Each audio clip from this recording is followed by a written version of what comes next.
시청자 여러분 안녕하십니까? 뉴스 현장 시작합니다. 더불어민주당 오선의 비명계인 이상민 의원이 오늘 오전 탈당을 전격 선언했습니다. 이 의원은 민주당이 이재명 사당 개딸당으로 변질됐다며 탈당 배경을 설명했습니다.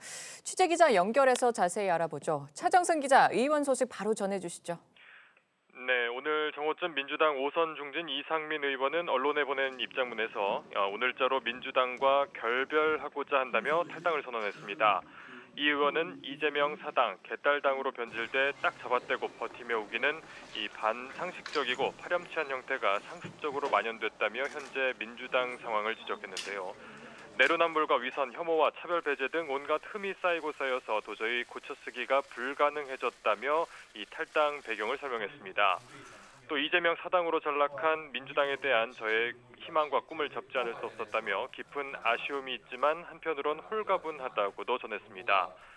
이 의원은 어느 길을 가든 상식의 정치를 복원하겠다며 앞으로의 구체적인 행로에 대해선 좀 더 시간을 갖고 숙고한 뒤 추후 말씀드리겠다고도 전했습니다. 앞서 이 의원은 이달 초쯤 거취를 밝히겠다면서 민주당을 탈당해 국민의힘 입당 가능성을 시사해왔습니다.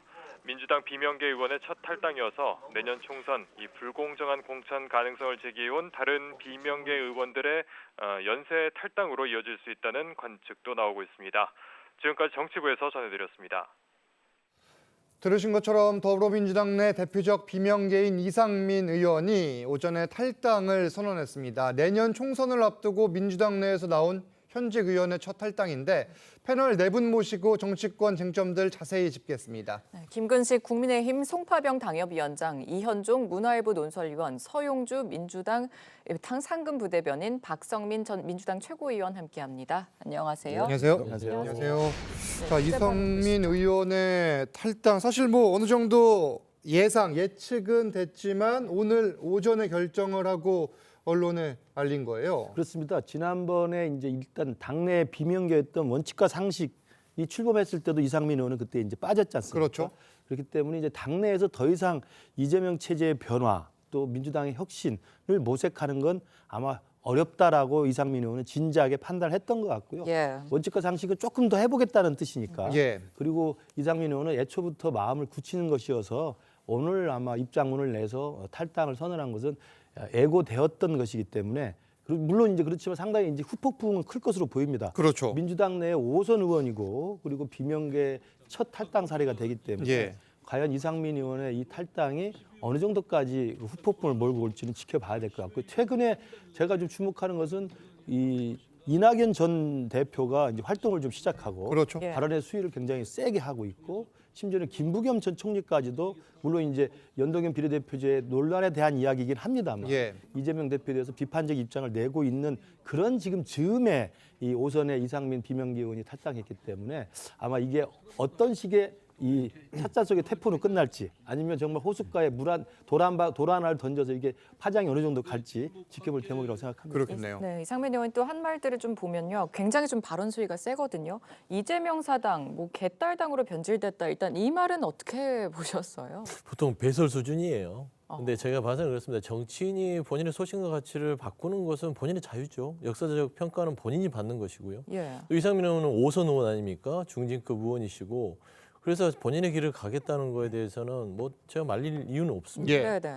근데 이게 뭐 예를 들면은 본인이 지금 뭐 이 당이 개딸당이다 사당하다 규정을 하는데 네. 그러면 당에 남아서 뭘 했죠? 그동안? 정말 당 내에서 어떤 집단적으로 뭔가 지성을 모아서 당에 그런 쓴소리를 계속해서 했느냐? 지금 뭐 원칙과 상식과 완전히 비견이 되잖아요.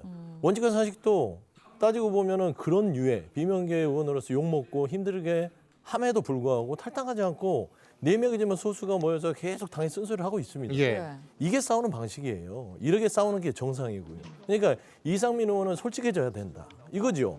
지금 5선인데 민주당에서는 공천 못 받으니까 나 6선 하고 싶어. 그리고 6선에 나 국회의장 하고 싶어. 예. 근데 나 민주당에 있으면 공천 못 받으니까 다 안 돼. 근데 어디든 가서든 나를 6선을 시켜주고 국회의장만 시켜줄 수 있다면 나는 무슨 소신과 원칙도 필요 없어. 이거거든요. 그냥 그 명분을 그냥 뭐 개딸당이네 사당화됐대 이걸로 그냥 던지는데 예. 저는 오랫동안 정치를 하셨던 이상민 의원이 또 정치 선배로서 아쉬움이 커요. 진짜 그동안 오랜 시간을 애당심을 갖고 민주당이 쓴소리를 했다고 인터뷰에서 많이 얘기했잖아요. 네네. 그동안 얘기는 다 거짓말 아닙니까? 예. 제 생각에는 그냥 본인의 정치적인 이득을 위해서 저는 그런 탈당을 감행했다. 그렇기 때문에 큰 파장은 없을 것으로 보여요. 정치적 이득, 그러니까 육선과 국회의장을 향해서 탈당을 했고 국민의힘으로 갈 것이다, 이렇게 분석을 해주셨는데, 지금 발언을 보면은 뭐 내로남불, 위선적, 후안무치, 본인이 그동안 오랜 기간 머물렀던 민주당을 향해서 매우 날선 반향, 그 이야기들을 쏟아내고 떠나는 거예요, 지금.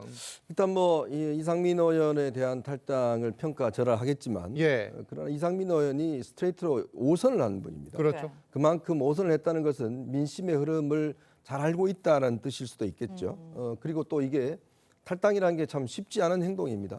근데 이제 탈당을 하게 될 경우에 얼마만큼 내적인 갈등이 지금 심각한가, 이걸 좀 봐야 되는 거거든요. 예. 지금 당장은 뭐 원칙과 상식 의원이나 이낙연 전 의원이 아직 탈당의 기미는 없습니다만은 지금 이재명 대표가 가지는 방향은 명확하거든요. 그러니까 친명 정당으로 만들겠다, 이런 게 명확하지 않습니다. 왜냐하면 최소한 이런 움직임이 있다 그러면 아마 이상민을 한 번쯤 만나봤을 거예요. 예. 자, 원칙과 상식 의원들 한 번쯤 만나봤을 거예요. 일체 그런 행동을 하지 않았습니다. 그리고 제가 알기로 주변에서 좀 만나라 사람을 이렇게 이야기를 했음에도 불구하고 예. 본인 일체 만나지 않았어요. 그 이 뜻은 뭐겠습니까? 그렇게 하든 말든 간에 나는 벽을 치고 이제 내부에서만 나는 뭐 이 친명당에 확실히 만들겠다, 이게 뜻이 분명하지 않습니까? 그러니까 지금 이제 원칙과 상식이나 비명계 같은 경우는 진짜 그런지를 조금씩 이제 그 간을 보는 상황이에요. 예. 만약에 예를 들어서 그런 때 뜻이 확고히 된다 그러면, 만약 이재명 대표가 솔직히 얘기해서 통합을 하고 적정 부분의 어떤 비명계에도 어떤 이 일정 지분을 하고 이렇게 한다면 이게 탈당 사태가 없겠죠. 근데 지금 제가 볼 때는 아마 이재명 대표는 노선은 분명한 것 같습니다. 예. 일체 비명계는 저는 허용하지 않을 걸로 봐요. 그렇다면 누가 빨리 결심하느냐가 중요하겠죠. 그러니까 그런 흐름들이 저는 한다 그러면 아마 앞으로 이상민을 따라갈 수 있는 그런 여지는 굉장히 클 것이다. 그러니까 이게 쉽게 그냥 한 명의 탈당으로 보는 것은 저는 패착이다, 이렇게 보고 있습니다. 파장이 클 거다, 이런 지금 예측이신데. 위원님 말씀처럼 민주당 내에서 그럼 친명 정당으로 만들려는 이 분위기가 더 세지면 비슷하게 뭐 비명계 탈당 더 이어질 수도 있을까요? 저는 그렇지 않을 거라고 봅니다. 이 이상민 의원의 결정에 대해서는 아마 비명, 친명 가릴 것 없이 많은 분들이 비판하실 것으로 예상이 되는데요. 네네. 사실 정치 후배인 제가 봐도 이상민 의원께서 그동안 당을 향해서 애정을 갖고 쓴소리를 해오셨다고 생각했는데 네. 막상 이런 결정을 하시면서 본인의 기회주의자적인 면모를 감추기 위해서 당을 공격하고 나가는 이 마지막 퇴장의 모습이 굉장히 후배인 제가 봤을 때는 좀 부끄럽게 느껴지기도 합니다. 예. 그런 면에서 이상민 의원의 이 탈당이 마치 다른 이들의 연쇄적인 탈당을 불러일으킬 것이라고 전망하는 이들도 있지만 예. 제가 봤을 때는 오히려 찻잔 속의 태풍에 그칠 것으로 보여지고요. 이상민 의원에 대한 뭐 명분 없는 선택, 원칙 없는 이런 신념, 이런 부분들에 대해서 당내외 비판이 거셀 것으로 전망합니다. 이 탈당이 연쇄적으로 이어질 수 있다, 아니다, 찻잔 속의 태풍에 그칠 것이다, 이런 분석 예측이 맞부딪히는데, 그러면 뭐 국민의힘으로 입당을 하게 되고 대전에서 다시 한번 공천을 받아서 네. 육선에 도전을 하게 되는 겁니까? 어떻게 되는 거예요? 일단 탈당을 했기 때문에 예. 그 다음 수순은 이제 새로운 정치적 모색을 해야 되니까요. 일단 국민의힘 입당을 배제하지 않는다고 이미 기왕에 이제 입장을 밝혔던 상황이고, 네. 국민의힘에서도 사실상 이상민 의원 같은 경우 민주당 내에서 계속 쓴소리, 예. 계속 옳은 소리를 계속 해왔던 것으로 우리 지지자들이나 또 중도층에 있는 많은 분들이 생각을 해오고 있기 때문에 아마도 입당을 하게 되면 지금 현재 이상민 의원의 지역구가 대전의 유성 아니겠습니까? 그렇죠. 예. 그 유성에서 5선을 내리하셨던 분이기 때문에 지역 기반이 좀 탄탄하고 또 민심에 대한 나름대로의 이 반영 능력이 있기 때문에 저는 만약에 국민의힘에 입당을 해서 유성을 해서 다시 국민의힘 그 이름으로 예. 재도전을 하게 된다면 충분히 상황을 해볼 만하다, 승산이 있을 거라는 판단을 했을 것 같고요. 그다음에 이제 대전의 유성이라는 데가 본래 보면은 조금의 중산층이 많이 모여 있는 곳이기도 하고, 예. 그다음에 상당히 학력층이 좀 높은 곳이기도 하고, 그래서 나름대로의 민주당의 최근에 변질된 모습에 대한 실망감이 민심에 좀 적잖이 존재하고 있다고 한다면 이상민 의원도 충분히 이 부분에 대해서 6번째 이 성공을 한번 예. 노려볼 만하지 않겠나 생각합니다. 그러나 물론 이제 이건 탈당을 한 단계이기 때문에 우리 당이 입당을 해서 전체 공천을 새로운 총선에 맞게 큰 그림을 그릴 때 이상민 의원이 가장 어디에 적합하고 또 어디에 가장 큰 효과를 낼 수 있을지 그 큰 그림 속에서 아마 또 새롭게 재고를 할 필요도 있다고 생각합니다. 알겠습니다. 예. 잠깐 덧붙이면 이상민 의원이 내리호선을 했다고 하는데 이게 또 좀 국민들한테 알려드려야 될 게 이분이 국민의힘으로 가게 되면 또 이제 철새 정치인이 돼버리는 거예요. 예. 왜냐하면 자유성진당에서도 있었고요. 민주당으로 왔다가 이제 국민의힘 가는 겁니다. 그러니까 선수를 위해서 당을 옮기는 그런 정치 행태라서 별로 좋은 모습은 아니다. 그런 국회 말도 덧붙이고 있습니다. 의장에 도전을 하려 한다면 그거 뭐 당을 저항에 막 바꿔도 된다. 이거는 이제 국민들이 판단하겠지만 국회의장은 또 국회 내에서 뽑잖아요. 그렇죠. 그렇기 때문에 이런 것들을 개념치 않고 그냥 가는 거예요. 저는 그런 평가를 해요. 알겠습니다. 지금부터는 이 송영길 전 민주당 대표 소식도 이어서 짚겠습니다. 이 출판기념회에서 반윤석열 연대에 나서겠다며 이 윤석열 퇴진당을 만들겠다 이렇게 어제 선언을 했는데 이 내용을 듣고 이야기 이어갑니다.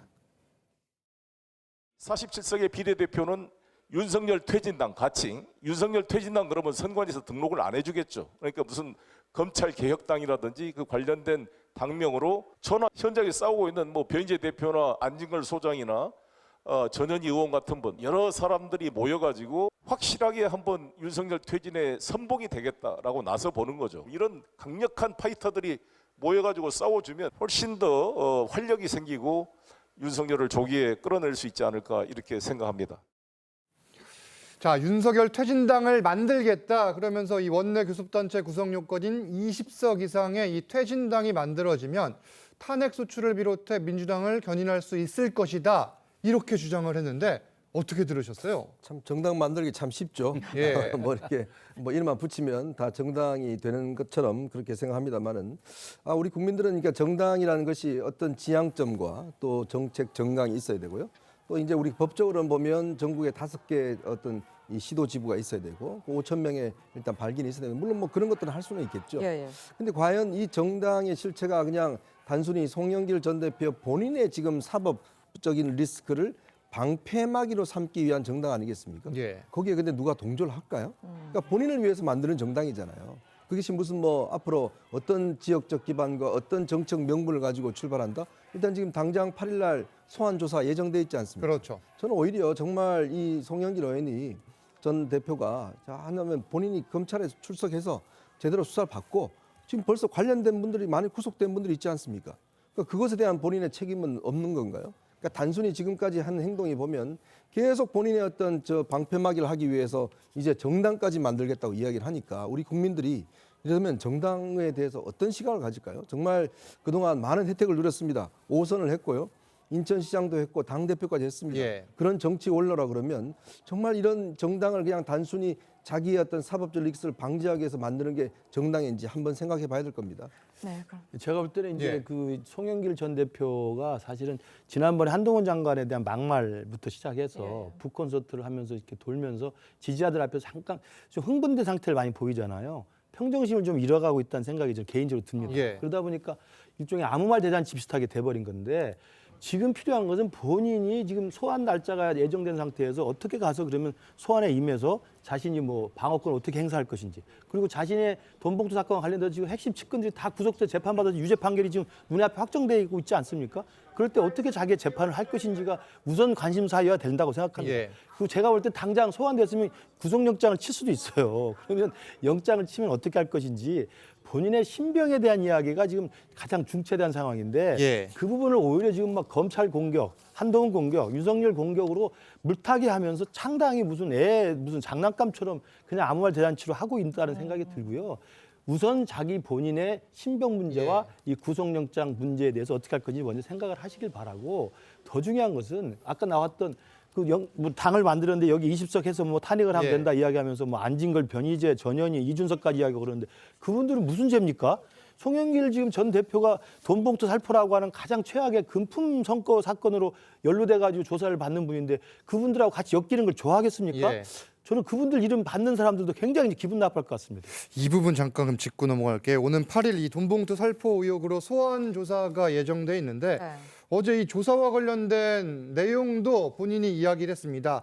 영장을 검찰에서 청구하면 본인이 기각시킬 자신이 있다. 이게 사실 기각 여부는 법원이 판단하는 거긴 한데 일단 이 내용을 잠깐 듣고 오겠습니다. 내가 드디어 8일 날 이제 검찰에 출두하게 되는데 뭐라도 나를 올고매가지고 구속을 시키려고 그러든지 뭐 기소를 할 텐데 구속영장 청구하면 저는 뭐 기각시킬 자신이 있고 만약에 불구속 기소를 하게 된다면 제가 자유롭게 활동할 수 있는 시기가 12월 안에는 오기 때문에 오히려 이것이 좋은 기회가 될 수 있기 때문에 자연스럽게 양쪽에서 보다 선명한 또 중도 보수까지를 포괄시킨 윤석열 퇴진 세력을 집결하는 당을 만들어내고 자, 이게 사실 검찰에서 아직 영장을 청구할지 말지 뭐 이야기가 나온 건 없습니다. 그럼에도 영장을 청구하면 나는 기각시킬 자신이 있다 이렇게 이야기를 했거든요. 네. 어떻게 들으셨어요? 제가 알기로는 송영길 전 대표 오랫동안 준비했죠. 예. 보니까 프랑스에 들어온 지 10개월 정도 됐는데도 아직 검찰이 소환도 안 했잖아요. 본인이 뭐 찾아- 자진해서 나가기도 했고요. 찾아가서 송영길 전 대표는 그겁니다. 제가 있으면 나를 구속을 시키든 어쩌든 좋으니까 나를 수사해달라 했던 것이고 그렇기 때문에 그동안 많은 준비를 했던 것으로 제가 알고 있습니다. 그래서 예. 아마 자신감을 내비치는 것이고 뭐 발부 기각 여부는 법원이 하는 것이지만 성실하게 그 기각에 이르게끔 소명을 하겠다는 그런 뜻을 비치는 것 같습니다. 네. 그다음에 앞서 얘기했듯이 송영길 전 대표가 이제 정당 뭐 창당에 대한 부분들이고 윤석열 탄핵당 뭐 하는 것들 뭐 민주주의 이 사회에서 정당 결성에 자유롭게 결성할 수 있는 것이고요. 그리고 활동할 수 있는 것이에요. 그거는 비판 영역의 대상은 아닌 거 가지고 그리고 뜻이 같다면 모일 수 있는 거 아니겠습니까? 예. 그래서 저는 그 주장에 대해서 얼토당토않다라고 평가하는 것은 민주주의 사회에서는 옳지 않습니다. 창당은 자유니까요. 자유니까요. 그리고 예. 송영길 전 대표가 주장을 했을 때 저게 정말 상식에 맞지 않으면 사람들이 모이겠습니까? 모이지 않죠. 예를 들면 저게 거론된 분들이 뭐 만약에 송영길 전 대표가 뭐 돈 봉투 살펴 의혹이 있고 네. 그래서 그러면 같이 자리를 하지 않아요. 근데 제가 알기로는 안진걸 변희재 전현희 전 의원 지금 같이 모여서 예. 활동을 하고 있습니다. 그렇기 때문에 저는 얘기를 하는 것이고 최근에 이준석 전 대표하고도 많은 이야기를 하고 있기 때문에 전혀 근거 없는 얘기는 아니지만 그 주장에 대해서 어떻다 우리가 평가하는 것은 조금은 좀 무리가 있다. 물론 예. 창당은 자유긴 한데 일각에선 사실 조국, 이 추미애, 송영길 이른바 이 조추송이라고 부르기도 하죠. 이 존재감이 그런데 커질수록 총선에는 좀 악영향이 더 크다 이런 목소리도 있긴 한데 이게 민주당에 좀 어떻게 도움이 될 거라고 보십니까? 사실 뭐 그렇게 썩 도움이 되는 상황은 아니죠. 그러니까 뭐 자유인 것과 그러니까 어떤 행위를 함에 있어서 자유가 보장되는 것과 그것이 미치는 연쇄적인 정치 효과 같은 경우에는 또 선거를 앞두고 굉장히 민감하게 고려돼야 될 부분이기 때문에 저희가 사실 뭐 원외에서 무언가 신당을 만들겠다, 창당을 하겠다 이런 분들의 움직임 하나하나까지는 통제할 수는 없는 게 사실입니다. 그렇죠. 네. 하지만 그럼에도 불구하고 사실 뭐 조추송 연대가 발생하게 되면 민주당과 어떤 방식으로든 연결을 지으려고 할 것이고 그 네. 당사자들은 그렇다고 한다면 민주당이 여기에 대해서 확실하게 선을 긋지 않는 이상 예. 계속해서 연동되는 효과가 선거 때 있을 수밖에 없거든요. 그건 사실 민주당 입장에서는 쉽게 말하면 좀 노땡큐인 입장인 거죠. 근데 저는 아직 이들의 이제 창당 얘기가 좀 소위 말해 이제 연기만 피우고 있을 뿐 본격적으로 시작된 상황이 아니기 때문에 네. 본격적으로 신당이 만들어지고 거기에 대해서 민주당을 향해 연대의 손길을 내밀거나 했을 때 당에서 단호하게 현명하게 대처하리라 생각합니다. 창당은 자유지만 이 창당의 실제 움직임이 현실화될 경우에는 그닥 반길 만한 상황은 아니다. 이렇게 해석을 할 수 있을 것 같은데 실제 창당으로 이어질 수 있는 움직임 어떻게 보고 계세요, 위원님은? 그러니까 이게 이제 지금 창당이 자꾸 나오는 게 현행 선거법 때문에 그렇습니다. 그러니까요. 지금 현행 선거법 제도가 이제 준연동형 비례대표제인데요. 이거는 이제 비례정당을 만들어도 충분히 의석을 가질 수가 있거든요. 예전에 열린민주당 아마 기억나실 예. 겁니다. 이제 그런 정당을 만들겠다는 거죠. 근데 지금 정작 이재명 대표는 오히려 이제 예전 병립형으로 돌아가자는 주의거든요. 왜냐? 내가 공천할 수 있으니까요. 비례대표는. 그러게 만약에 이렇게 병립형으로 돌아가게 되면 사실 이 비례정당 만들기는 꽤 어려울 겁니다. 예. 그러면 이제 지역구에다가 사람들을 내야 되거든요. 근데 그렇게 내서 과연 몇 표나 얻겠습니까? 저는 그렇기 때문에 현재 어떤 이런 다양한 신당론은 저는 선거법 협상에 따라서 상당히 좀 죽을 수도 있다. 그리고 또 비례정당 이렇게 여러 개가 나오면 사실은 이게 이번 선거 같은 경우는 제가 볼 때는 양당 중심의 어떤 결집도가 훨씬 더 세게 진행될 겁니다. 거의 존재감 없이 될 가능성이 있다. 왜냐? 본인들이 지금 이 정당을 지지해야 될 이유가 국민들에게 어떤 표현이 있겠습니까? 예를 들어서 내가 송영길 대표 구속 안 되기 위해서 그 당을 찍겠어요? 예. 아니면 정당이라는 게 결국 내 삶과 어떻게 연결될 것이냐, 내 삶을 얼마만큼 행복하게 해줄 것이냐, 거기에 따라서 결국 정당을 선택하는 거 아니겠습니까? 근데 이렇게 자신들의 어떤 이해관계에 따라서 온갖 신당을 만든다 그러면 오히려 제가 볼 때는 그냥 국민들의 뜻에 따라서 예. 좀 정리가 되지 않을까라는 생각이 듭니다. 이 하나만 짚고 넘어갈게요. 이 비례 정당이 의석을 확보하려면은 현 체제가 유지가 돼야 되는데 병립형으로 돌아가는 게 이 대표의 뜻이다. 맞습니까? 어떤 상황이에요? 뜻이다라고 확정되진 않았는데 확정되진 최근에 않았다. 뭐 멋있게 지는 거에 대한 발언이 예. 아마 그런 오해를 불러일으키는 것 같아요. 멋있게 지면 무슨 소용이냐? 근데 지금 현재는 그 이재명 대표가 공약으로도 준연동형제랑 뭐 위성정당 방지를 얘기했었던 것이고 저희 당에서도 75명 이상의 의원들이 발의를 해서 위성정당 방지법, 그렇죠. 그다음에 준연동제, 예. 그러니까 연동형을 고집을 해야 된다, 약속을 지켜야 된다라고 지금 주장하는 바입니다. 그래서 의총이 열렸지만 아직 의견은 팽팽하게 가 있고요. 당이라는 게 늘 그렇지만 대표의 의견을 줄 수 있지만 전체 결정은 당의 집단 지성을 통해서 하는 것입니다. 그게 민주주의 정당이고 그렇게 되기 때문에 저는 지금 고민은 하고 있는 이유는 예. 국민의힘이 자꾸 병립형으로 가자고 그러는 거예요. 그래서 그냥 국민의힘이 준연동형으로 갑시다. 예전대로 해서 보완해서 갑시다. 위성정당 방지법을 좀 같이 고민해보고 그래 갔으면 지금에는 논박도 없습니다. 근데 국민의힘은 병립형으로 꼭 가야 된다고 주장하다 보니 예. 저희는 이제 실리를 따질 수밖에 없죠. 그러다 보니까 대표에서 그런 얘기가 나왔지만 아직까지는 약속을 지키는 쪽으로 가자라는 당의 의견에 조금 무게가 실리고 있다. 저는 그런 알겠습니다. 말씀드립니다. 네, 그런데요. 이 와중에 또 송 전 대표는 이준석, 이현주와도 연대하겠다고 공언을 했습니다. 직접 들어보시죠.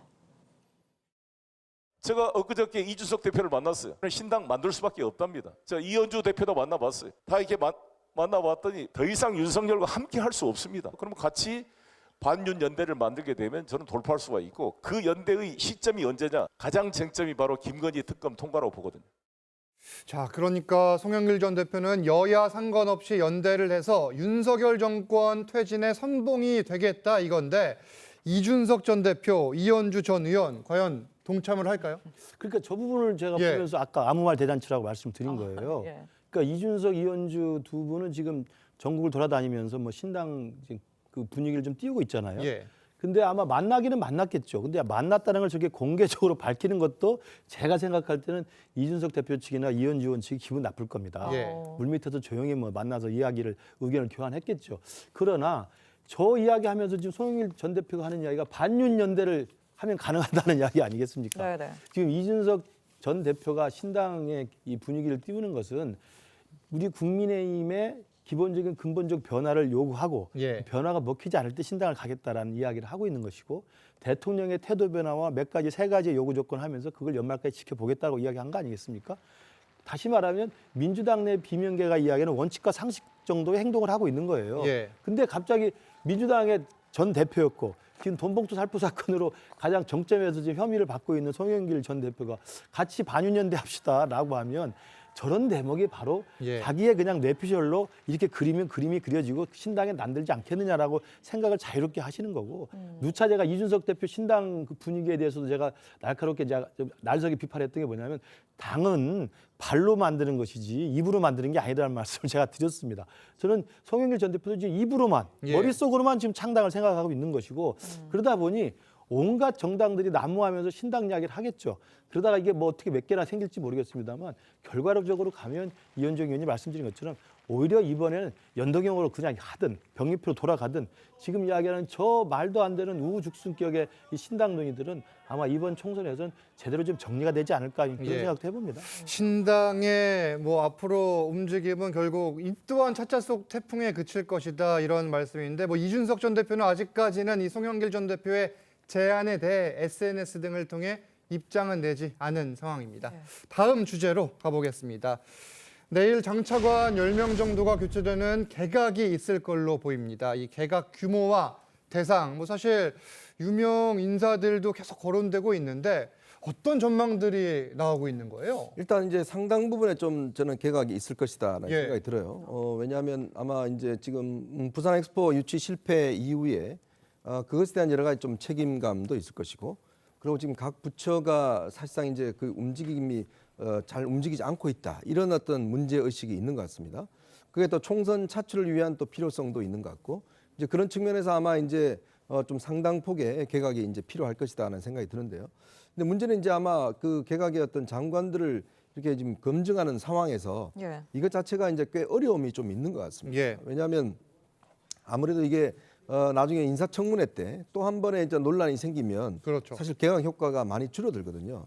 그런 걸 사전에 방지하기 위해서 아마 검증 자체를 좀 철저히 하다 보니까 이게 아마 몇 가지들 뭐 있으면 또 다른 사람 넘어가고 이런 이제 상황이 예. 진행되다 보니까 이것들이 조금의 어떤 좀 지연되는 측면이 있는 것 같아요. 예. 그래서 아마 제가 볼 때는 첫 순서로는 아마 원희룡 장관이 일단 나오고 하는 걸로 되고 아마 이번이 다 끝나는 게 아니라 몇 단계를 거쳐서 이루어질 가능성이 있습니다. 그렇다면 한동훈 장관은 뭐 아마 다음 순서에 아마 개각될 예. 가능성이 있고 그리고 이제 지금 당에서 당장 필요로 하는 이제 이 출마자들 같은 경우에 장관 출마자들 같은 경우에 그러니까 빨리 나와서 이제 지역에 어떤 안착해야 되니까 그런 필요성 때문에 조금 대폭의 어떤 개각이 있지 않을까 그런 예상을 해봅니다. 지금 말씀하신 것처럼 장관 교체는 내년 총선과 맞물려 있기도 하죠. 그런데 최근 한동훈 법무부 장관과 원희룡 국토교통부 장관의 최근 발언들을 좀 들어보면요. 특히 민주당을 향해서 날을 세우고 있습니다. 직접 들어보시죠. 자, 이재명 대표 민주당 간판 걸고 붙읍시다. 안 여쭤볼 수가 없어서요. 개항을 출마하십니까? 여의도에서 일하는 300명만 쓰는 고유의 어떤 화법이나 문법이 있다면 저는 나머지 5천만이 쓰는 언어를 쓰겠습니다. 이게 민주주의다, 멍청한 뭐 이렇게 얘기했죠. 이게 민주당이다, 멍청한 이렇게 하는 게 국민들이 더 잘 이해하실 것 같아요. 이 대표의 지역구인 계양을 출마 여부에 대해서 뭐 정확히 답변은 안 하지만 이곳에 나갈 것이다 이런 관측들이 나오고 있는데 맞습니까?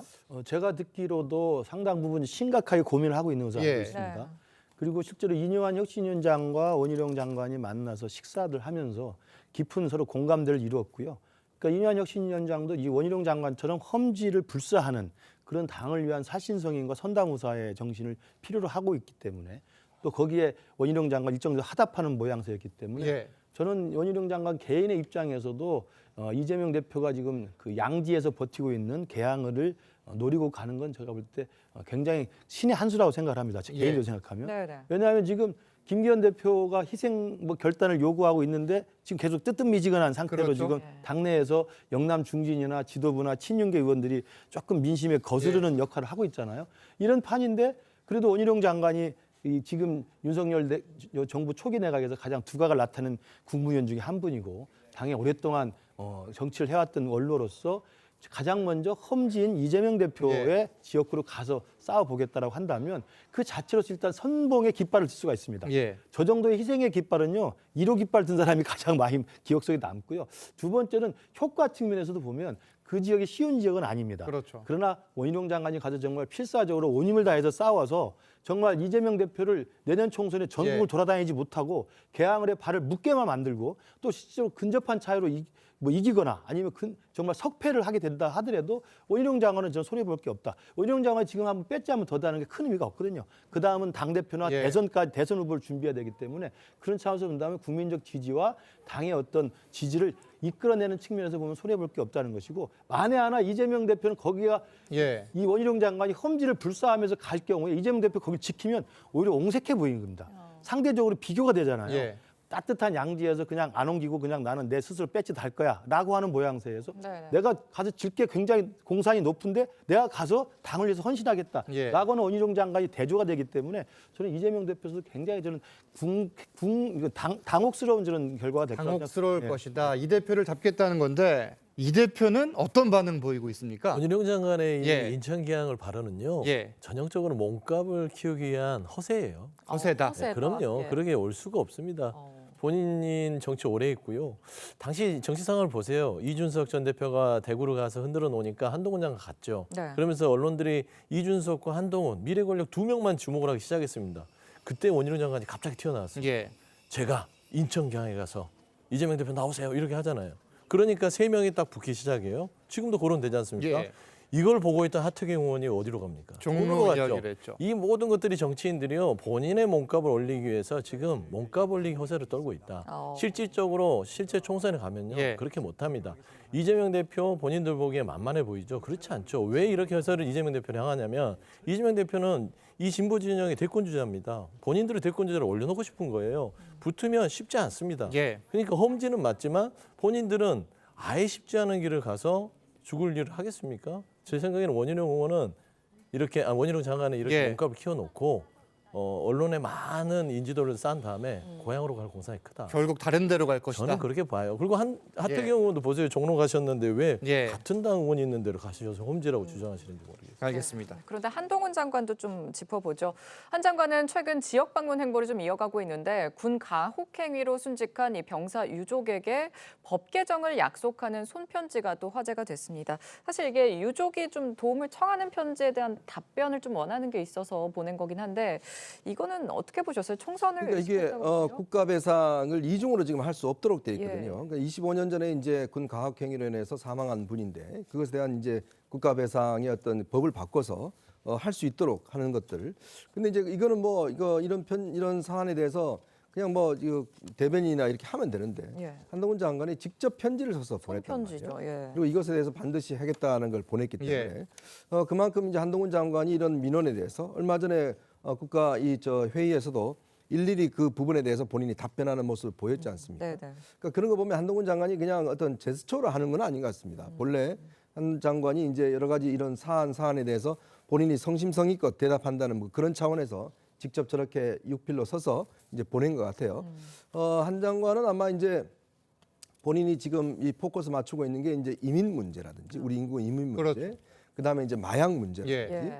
그다음에 이런 이제 국가의 어떤 피해를 입은 분들, 즉 범죄로 해서 피해자 입은 분들, 국가의 어떤 순직했음에도 불구하고 제대로 보상을 못 받는 분들, 이런 분들의 어떤 것들을 이슈화를 좀 시키고 있지 않습니까? 네. 저는 이게 결국 한동훈 장관이 앞으로 정치를 하게 되면 예. 본인이 어떤 내세울 수 있는 여러 가지 어떤 카드 중에 하나일 것이다 이렇게 보는 거거든요. 예. 즉 이민 문제 같은 경우는 지금 대한민국에 정말 중요한 문제입니다. 앞으로 이 저출산 문제를 극복할 수 있는 문제, 또 범죄 피해자 문제도 상당히 그 피해를 입은 분들이 많아요. 그러니까 그렇기 때문에 그런 것들을 좀 어루만지는 정치를 하겠다. 아마 본인의 정치 어떤 이 진입의 근거, 예. 이유들을 만들어내는 게 아닌가 싶습니다. 한 장관이 만약에 총선에 등판을 하게 되면 종로로 갈 수 있다 이런 관측이 계속해서 나오는데 이게 사실 현역은 이미 최재형 의원이 있고 여기에 하태경 의원이 또 도전장을 내밀었어요. 이런 상황에서 종로 출마 카드 유효합니까?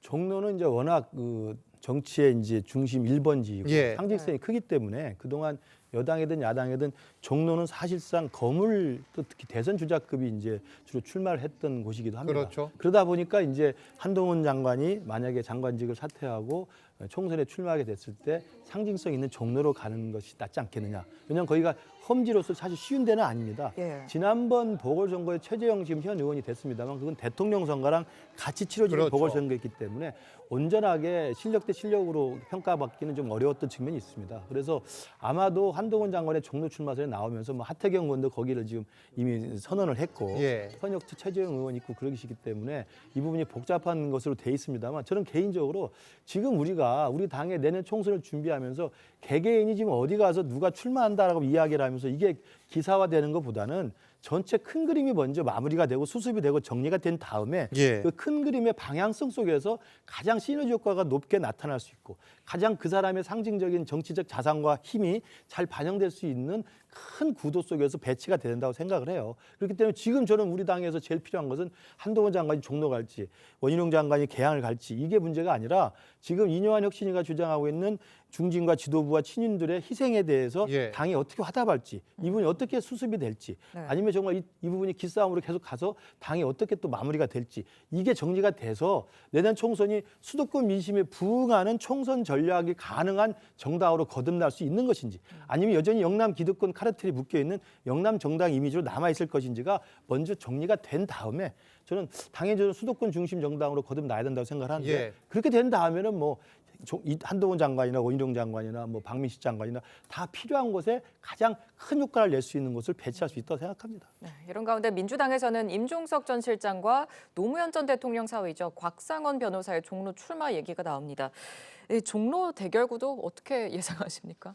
글쎄요, 저는 일단은 국민의힘 자체도 종로에 누굴 내세울지 정해지지가 않은 상황인 것 같아요. 사실 네네. 하태경 의원께서 본인 스스로 이제 종로에 출마하겠다라고 선언했지만 국민의힘 지도부를 포함해서 여러 원외 인사들까지 하태경 의원에 대한 상당한 비판을 하시더라고요. 예. 그러면서 하태경 의원의 종로 출마 자체도 확실시 되지 않는 부분이고 민주당 역시도 일단은 현역으로 지금 지역위원장을 하고 있는 노무현 전 대통령의 이제 사위이신 곽상원 변호사가 뛰고 있는 상황이고 네네. 임종석 전 실장, 비서실장의 이름이 거론되긴 합니다만 예. 제가 알기로는 종로보다는 좀 서울 내 다른 곳을 좀 더 염두에 두고 있다라고 알고 있습니다. 예. 그런 면에서 임종석 전 실장과 뭐 국민의힘 쪽 인사와의 매치보다는 예. 오히려 민주당도 좀 더 시간을 갖고 결국 국민의힘 후보가 확정되는 과정들을 지켜본 뒤에야 저희 역시도 전략적 카드를 배치할 그런 수순이 되지 않을까 싶습니다. 어제 오늘 지금 국민의힘에서는 내년 총선에 출마할 인물들의 이름이 이제 조금씩 나오고 있는데 일단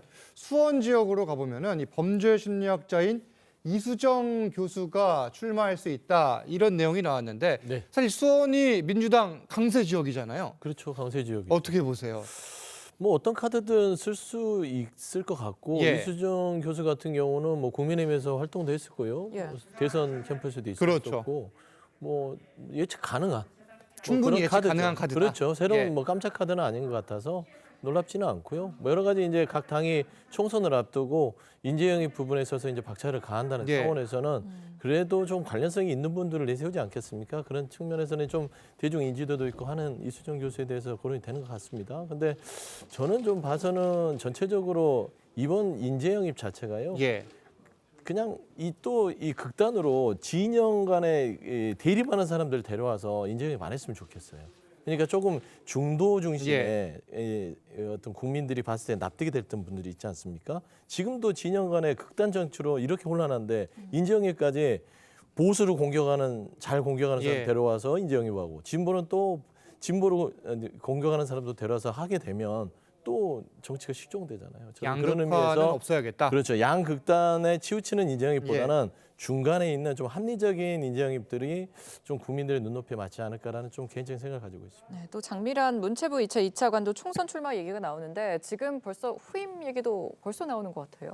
그러니까 장미란 차관은 이제 뭐 꽤 이제 아마 그 선거에 있어서는 굉장히 좋은 카드라고 저는 봅니다. 예. 왜냐하면 뭐 지명도가 일단 높잖아요. 예. 이게 사실은요 선거 해보면 취재를 해보면 인지도가 사실은 제일 중요합니다. 예. 사실은 이게 우리가 뭐 방송에 많이 나와서 알 것 같지만 실제로 이렇게 내려가 보면 예. 그러니까 전 연령대가 안다는 게 굉장히 이게 어렵죠. 드물어요. 그러니까 그 지명도가 굉장히 중요하거든요. 네. 그런 측면에서는 이제 지금 장미란 차관 같은 경우는 꽤 유리한 측면이 있다. 그리고 이분이 원주가 고향이긴 하지만 또 고양시청 팀을 띄웠습니다. 그렇죠. 거기도 그 고향에 체육관도 있어요. 장미란 체육관이 있어요. 있습니다. 예. 자 그리고 이제 지금 그 오산 출마설이 나오잖아요. 우선 이야기는 왜 나오는 거예요? 그러니까 이제 오산 같은 경우는 예. 안민석 의원이 지금 오선인데 그렇죠. 이제 안민석 의원이 이제 체육인 출신 아닙니까? 예. 체육학과 교수를 했거든요.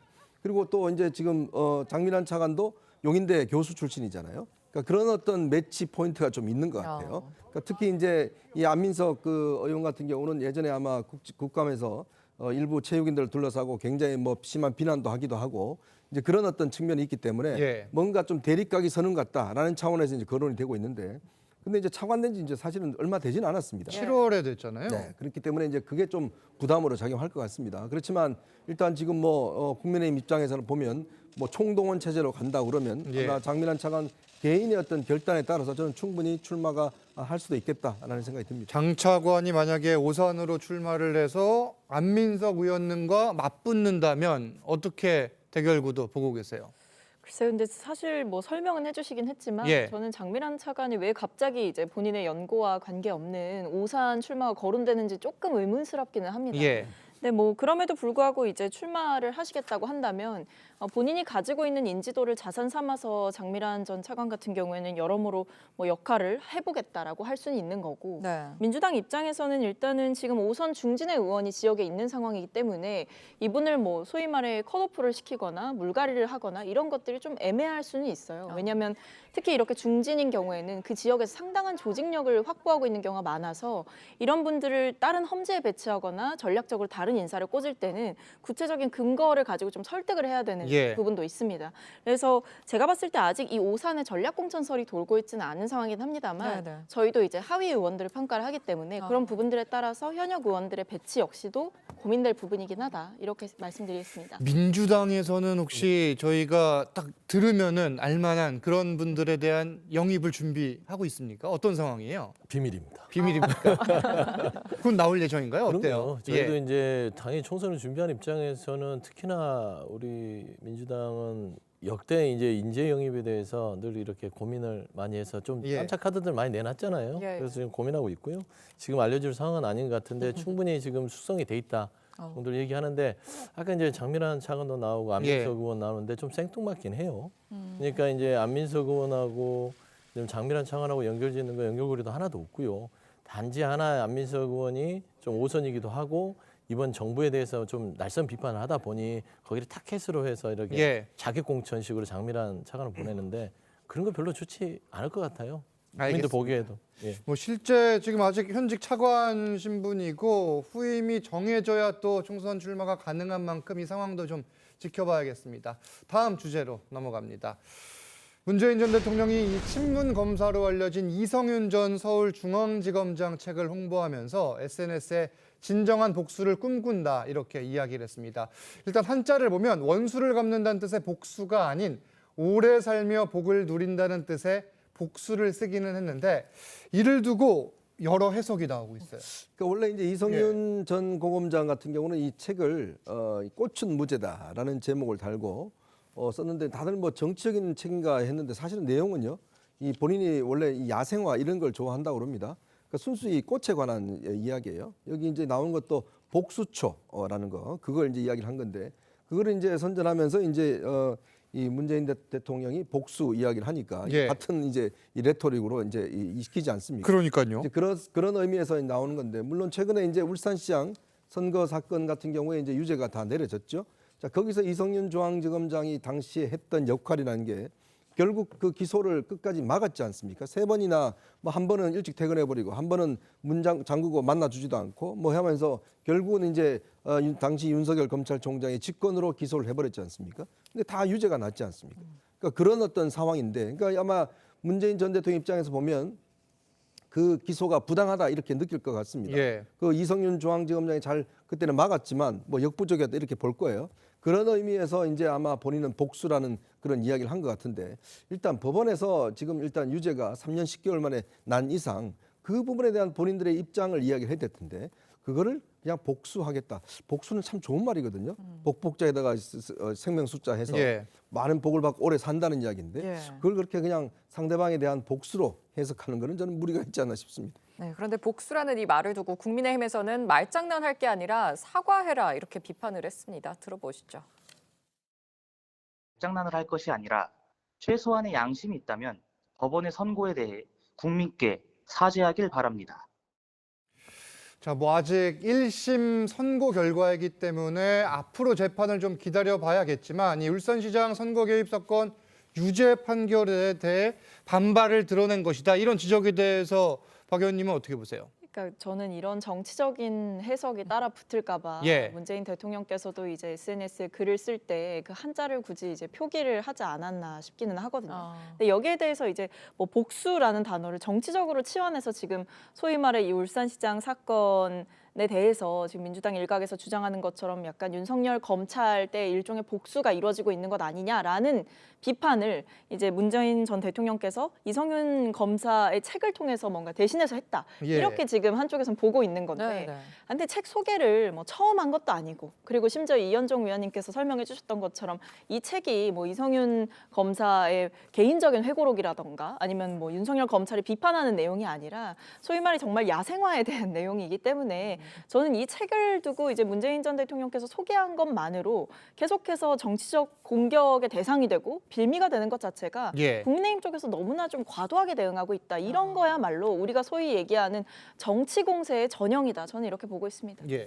그러니까 뭐 복수라고 하는 단어를 약간 좀 비틀어서 실제로 야생화 이야기인데 이걸 마치 이제 연상을 시켜서 최근에 이제 울산시장 선거 개입 사건의 유죄 판결에 대해서 좀 불편한 감정을 드리는 게 아니냐라고 이제 충분히 해석이 가능한 거예요. 예. 주말에 이제 이 부분에 대해서 많은 관심을 가진 거죠. 그렇죠. 저는 뭐 윤재인 전 대통령이 정말 잊혀진 대통령이 되고 싶다고 하셨는데 계속 이렇게 중요한 시국 때마다 저렇게 관심을 끌고 쟁점이 될 만한 이야기를 이렇게 터뜨리는 것 자체가 부적절해 보이고요. 또 하나 저는 짚고 넘어갈 수밖에 없는 게 단순히 울산시장 선거 사건이 아니라 저는 저걸 문재인 대통령이 올리기 전날에 금요일에 무슨 일이 있었습니까? 검사 2명이 탄핵을 당했습니다. 예. 예. 그 검사 2명이 이정섭 차장검사하고 손준성 검사인데 탄핵당했을 때 민주당에 탄핵을 반드시 시켜야 된다고 격렬하게 주장했던 이유가요. 두 분 다 이정섭 차장은 수사를 받아야 될 검사이다는 거고 그다음에 손준성 검사는 검찰 구형 5년을 받았다는 거예요. 그걸로 탄핵이 돼야 된다는 거예요. 예. 근데 공교롭게 그 다음날 문재인 대통령이 올린 이 이성윤 검사장 지금 어떻게 돼 있습니까? 김학의 불법 출금 사건으로 해가지고요. 직권남용으로 기소가 돼가지고 지금 재판을 받고 있는 사람이에요. 그다음에 신성식 검사장 지금 기소돼 있죠. 그러면 똑같은 민주당의 그 전날 탄핵시켰던 금요일 탄핵시켰던 그 2명의 검사는 탄핵을 해야 마땅하다고 한다면 예. 그 다음날 문재인 대통령은 우리 이성윤 검사장은 복수의 꽃을 뭐 잘합시다. 이러면 누가 봐도 민주당의 눈에 안 들면 뭐 똑같은 기준이라도 탄핵시키고 민주당의 편이 들었으면 똑같은 기준에도 탄핵 이야기는 꺼내지도 않고 오히려 그 책을 팔게 장사를 해준다? 저는 그런 면에서 부적절하다고 봅니다. 같은 기준을 적용하라. 그럼요. 같은 기준을 예. 적용해야죠. 반박 있으십니까? 그렇게 따지면 예. 뭐 여러 가지 이유가 많아요. 윤석열 대통령 장모부터 시작해서 배우자 명품백까지 제가 여기서 거론하면 끝도 없습니다. 그게 바로 정쟁이라고 하는 겁니다. 그러니까 현상은 현상대로 보는 것이고요. 복수를 꿈꾼다 이게 저는 그렇습니다. 오해 소진이 있을 수 있지만 그 앞에 행간이 뭐냐면 이성윤 검사는 복수 정말 적개심을 가지고 뭘 보복하는 게 아니라 오래 잘 사는 걸 꿈꾼다. 나는 덕담을 한 거죠. 예. 그런 중의적 표현을 쓸 수 있어요. 그리고 왜 문재인 전 대통령에만 도덕을 강조하죠? 그들은 왜 함부로 말하면서 왜 문재인 전 대통령 그런 말 하면 안 되죠? 그거 바로 내로남불입니다. 그냥 두세요. 저는 그걸 그냥 그 현상 그대로 보는 게 낫다고 봅니다. 네.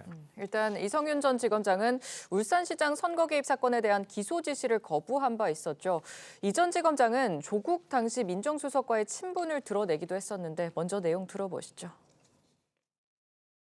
윤석열 전 총장과 사법연수원 동기로서 30년간 부대끼고 그 사람의 무도함을 누구보다도 옆에서 많이 지켜봤습니다. 윤석열 사단이 마치 전두환의 하나에 비교될 정도로 윤석열 라인의 수사 방식, 수사 방법, 이 무도함 이거는 나중에 제가 기회가 되면 다시 말씀드리기로 하겠습니다.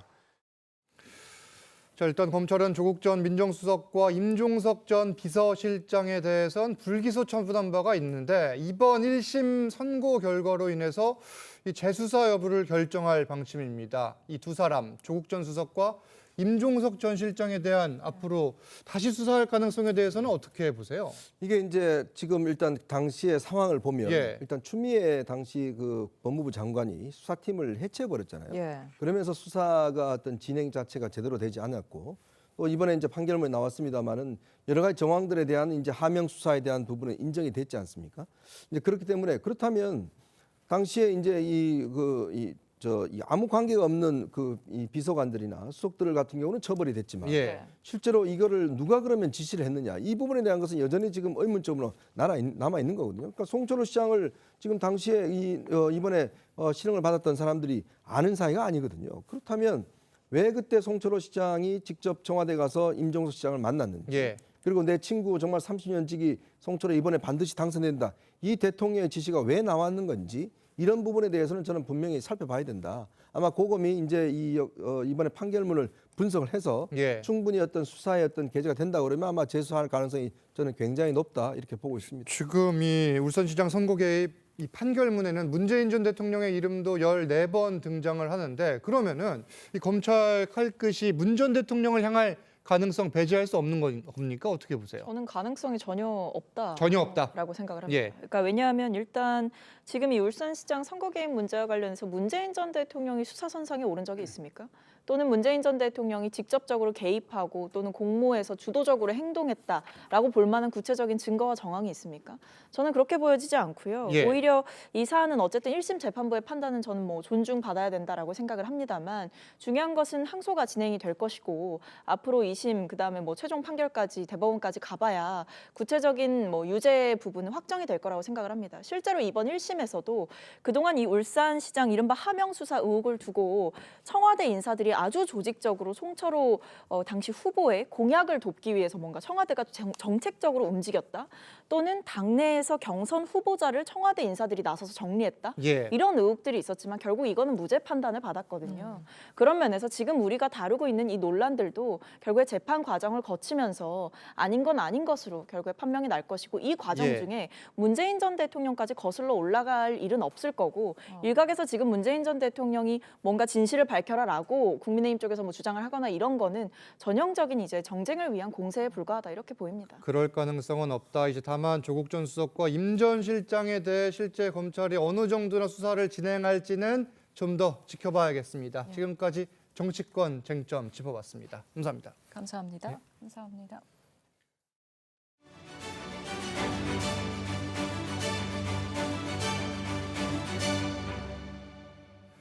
한밤중 서울 주택가에서 귀가 중이던 여성을 노린 30대 남성이 경찰에 붙잡혔습니다. 길 가던 여성에게 흉기를 휘두른 뒤 가방을 빼앗아 도주했는데 불과 200m 떨어진 곳에서 또 다른 범행을 시도했습니다. 안윤경 기자의 보도입니다.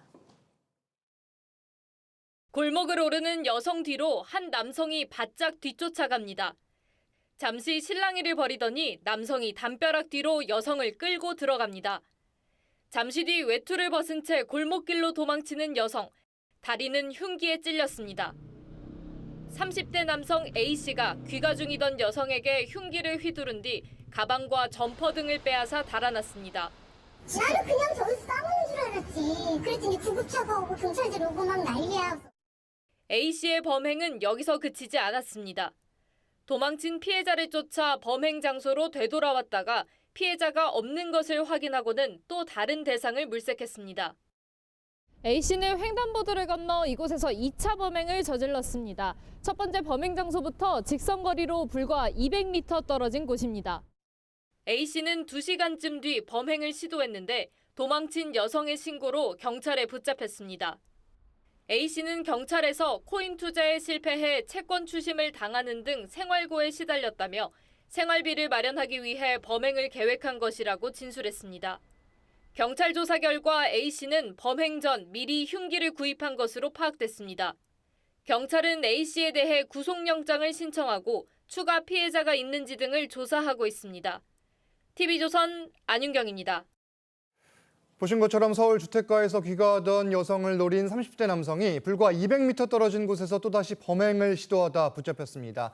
이 내용과 함께 한 주간의 이슈들까지 하나씩 짚겠습니다. 네, 허주연 변호사 새로 모셨습니다. 안녕하세요. 안녕하세요.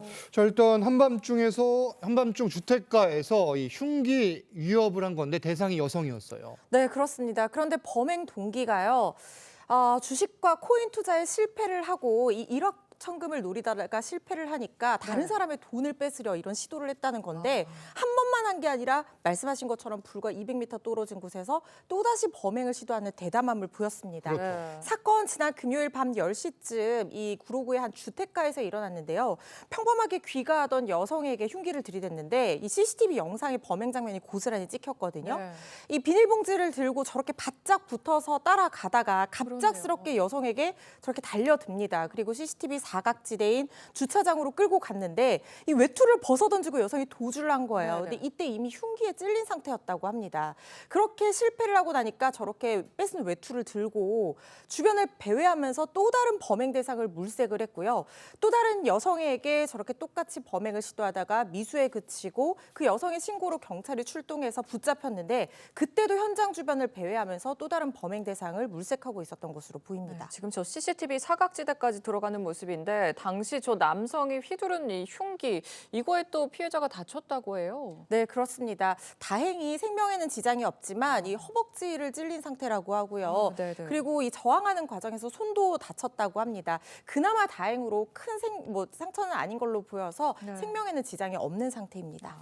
지금 경찰에서는 해당 남성에 대해 일단 구속영장을 신청했다고 밝혔는데 구속 여부, 처벌 수위 어떻게 전망하세요? 구속 가능성 상당히 높다고 봅니다. 일단 강도상해죄 같은 경우에는 벌금형이 없습니다. 무기 또는 7년 이상의 징역형으로 다루는 굉장히 중범죄이고요. 거기다가 지금 미리 흉기를 준비한 데다가 첫 번째 범행을 하고 나서 두 번째 범행은 물론 이건 미수에 그쳤지만 또다시 시도를 한 걸로 봐서 재범의 우려도 상당히 높다는 생각이 들거든요. 예. 형이 많으면 도주의 우려도 높다고 판단됩니다. 그래서 구속 가능성 상당히 높다는 생각이 듭니다. 이게 바로 지금 대처가 불가능했던 건데 이런 상황이 발생을 만약에 하게 되면은 어떻게 대응을 하는 게 맞습니까? 사실은 저 여성분처럼 저렇게 도망가는 게 사실 최선입니다. 예. 그렇지만 강하게 저항하다가 괜히 또 추가적인 공격을 당할 그럴 수가 수 있기 있죠. 때문에 이거는 그때그때 상황에 따라서 달라질 수 있을 것 같은데요. 뭐 호루라기라든가 호신용품 같은 것들을 좀 들고 다니는 것도 요즘에 너무 세상이 흉하다 보니까 맞습니다. 저도 호신용품 들고 다니거든요. 네. 그런 것들도 좀 고려해 보는 게 좋을 것 같다는 생각이 듭니다. 알겠습니다. 다음 이슈도 짚겠습니다. 지난달 29일 칠장사 화재 속에 입적한 자승 스님의 연결식이 오늘 오전 거행됐습니다. 어제 분향소엔 윤석열 대통령 내외도 찾아서 직접 조문을 했어요. 네, 어제 윤 대통령 내외가 분향소에 찾아서 직접 조문을 했습니다. 예. 큰 스님을 오래 기억하겠다라는 애도의 뜻을 전한 건데요. 조문 뒤에 대통령 부부가 이 총무원장 진우 스님 등과 차담회를 가지고 앞으로 이 자승 스님이 남긴 뜻을 받들어서 불교 발전에 매진해 달라라는 뜻 얘기를 전했고요. 또 김건희 여사도 이 종단장을 잘 마무리해달라는 당부의 말씀을 남겼다고 합니다. 그리고 이 자승 스님에게 국민훈장 무궁화장이 추서가 됐습니다. 국민훈장 무궁화장은 국민훈장 5개 등급 중에서도 가장 높은 단계에 해당하는 훈장이거든요. 전통문화 발전과 종교 간 화합에 기여한 자승 스님의 업적을 기리는 의미에서 추서가 됐고요. 어제 오전에 유인촌 문체부 장관이 직접 분향소를 찾아서 추서를 진행을 했습니다. 네, 또 윤 대통령과 자승 스님 과거부터 좀 여러 차례 만나면서 인연이 좀 있었던 것 같아요. 네, 윤 대통령 대선 후보 시절, 당선 시절에도 자승 스님을 만난 적이 있고요. 그리고 올해 부처님 오신 날에도 봉은사를 찾아서 자승 스님과 만난 적이 있습니다. 자승 스님은 사실 이 종교계뿐만 아니라 정치계 쪽에도 굉장히 큰 영향력이 있는 인물이었고 그렇죠. 정말 뭐 유력 정치인 중에 자승 스님을 만나지 않은 사람이 없다고 말해도 과언이 아닐 정도로 굉장히 이제 그 인맥이 두터운 분이었고 또 윤 대통령과 또 김건희 여사와도 계속해서 만남을 지속해오던 그런 분이었기 때문에 예. 아무래도 이런 부분에 대해서 좀 인연을 이어온 부분이 있고 그리고 아직까지 이 사망에 대한 의심스러운 부분이 있다고 생각을 해서 윤 대통령이 이런 부분에 대한 구체적인 수사를 또 추가적으로 지시하기도 한 것으로 알려져 있습니다. 경찰에서 계속 수사를 이어가고 있고 오늘 오전 연결식에 이어서 오후에는 답의식도 거행이 됐습니다. 다음 이슈 보겠습니다. 중국 먹거리의 위생 문제가 또다시 불거졌습니다. 이번엔 중국의 한 식당 작업대에서 이 쥐가 소고기를 뜯어먹는 영상이 공개돼 또 논란이 크게 되고 있어요. 네, 중국 네티즌이 배달 음식 플랫폼에 댓글을 달면서 글과 영상을 공개를 한 거예요. 예. 저장성에 있는 허거식당 체인점에서 고기를 그냥 방치를 해서 쥐가 그 고기를 마구 뜯어먹고 있는 장면이 그대로 있는 영상을 올려서 굉장히 충격을 주고 저 있고 모습이군요. 네, 자국 지금 네티즌들도 너무 역겹다, 정말 너무 불결하다 막 이런 댓글을 달고 있는 상황이거든요. 예. 현지 당국이 조사에 나섰습니다. 허거 체인점 10개 매장이 있는 곳으로 확인이 됐는데요. 당일 도축, 당일 판매를 원칙으로 파는 매장인데도 불구하고 이렇게 불결하게 관리를 한 겁니다. 예. 지금 맥주 사건도 있었고 사실 저것도 대형 체인인 것 같은데 지금 국내 소비자들도 사실 저런 거 보면 좀 중국 음식 이런 거에 대해서 좀 불안감이 있을 것 같기는 해요. 네, 그런데 일단 중국 당국에서는 이 육류 압수해서 폐기하고 무관용 원칙으로 영업 중단시키고 엄중하게 조치를 하겠다라고 하는데 지금 우리나라에서 결국에는 사실 중국 현지뿐만 아니라 우리나라에서 이게 음식이 혹시나 들어올까 봐 중국산 위해 음식에 대한 우려가 커지는 거잖아요. 그런데 중국에서 들어오는 음식 우리나라가 아무리 관리를 한다고 하더라도 중국 현지 자체의 이런 위생 상태라든가 이 음식 관리에 대한 의식 자체가 떨어진다고 하면 우리도 더 검역을 강화하는 방법이 좀 좋을 거라는 생각이 듭니다. 일단 사후 약방문식으로 그 들어온 식품에 대한 검역을 하는 거에 더해서 수입업자에게 강하게 처벌하도록 하는 방안이라든가 아니면 좀 다른 나라보다 좀 더 세분화해서 검역 기준을 강화하는 방법 등이 좀 필요하지 않나 하는 생각이 듭니다. 일단 이 외칭시 시장감독관리국은 이 문제가 된 식당의 육류를 압수해 폐기하고 영업을 중단시켰는데 이 같은 중국 먹거리의 위생 논란 이번이 처음이 아닌 거예요. 그렇죠. 최근에도 뭐 이 입으로 양고기를 발골하는 장면이라든가 아니면 마라탕 속에 박쥐의 날개 쭉지가 발견됐다든가 이런 얘기들이 있었고 거슬러 올라가면 멜라민 분열 시작해서 쓰레기 만두라든가 납곡계 이런 사실 납이나 이런 중금속 이런 것들은 소비자의 몸에 굉장히 직접적으로 위해를 가할 수 있는 요소들이거든요. 그래서 말씀드린 것처럼 물론 우리 식약처에서도 통관 절차, 검역 절차 강화한다고는 하지만 이런 불량 음식이 우리나라에 들어오지 않도록 특히 저가로 들어오게 되면은 외식이나 급식 재료로 쓰이는 경우가 많은데 그럴 때는 우리가 소비자들이 선택 자체를 할 수가 없거든요. 통관 절차 강화해야 된다는 생각이 다시 한번 듭니다. 방금 나간 영상은 이 칭따오 맥주 공장 영상인데 이 메가의 소변을 보는 것으로 추정되는 모습이어서 또 파장을 일으켰었고 일단 중국 당국이 무관용 원칙을 내세우고 있긴 하지만 이 통관 수입 절차에서 보다 철저한 점검이 있어야 할 건 분명해 보입니다. 허주연 변호사와는 여기서 인사 나누겠습니다. 감사합니다. 감사합니다. 추위가 점차 풀리고 있습니다. 오늘 한낮에는 서울이 5도까지 기온이 오르겠고요. 내일 낮부터 기온이 차츰 오르며 화요일 아침 기온 영상권으로 올라서겠습니다. 현재 강원 영동과 경북 북동 산지에 건조주의보가 계속해서 발효 중입니다. 여기에 바람까지 다소 강하게 불겠는데요. 산불 등 화재 사고에 유의하시기 바랍니다. 오늘 전국 하늘 대체로 맑겠습니다. 미세먼지 농도 보통에서 좋음 단계로 공기질도 깨끗하겠습니다. 오늘 한낮에는 평년 기온을 밑돌겠는데요. 서울이 5도, 대전 8도, 광주와 대구 9도가 예상됩니다. 당분간 맑은 날씨가 이어지다가 수요일에 중서부와 전북에 비나 눈이 내리겠습니다. 날씨였습니다. TV조선 뉴스 현장 마칩니다. 함께 해주신 여러분 고맙습니다.